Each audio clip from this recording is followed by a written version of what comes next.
যাবহে লাগিব অকলে অকলে চাইতা কিব ৰৈ ৰৈ সিদিনা বুজিবি তই বুজিবি বুজিবি বুজিবি বান্দাহত অহে তারে বারে বারে কয়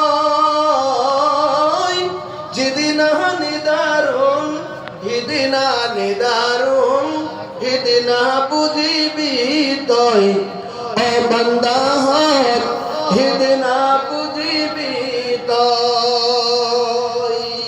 আচ্ছা এবার শোনেন আমার ভাইরা, কার কথা বলছিলাম? হযরত ইব্রাহিম। খুশির উপরে খুশি, কারণ ৬-৭ মাসের বাচ্চা ৮৬ বছর বয়সে দেখতেছে খুশি। আল্লাহ বলে দিলেন ইব্রাহিম আমি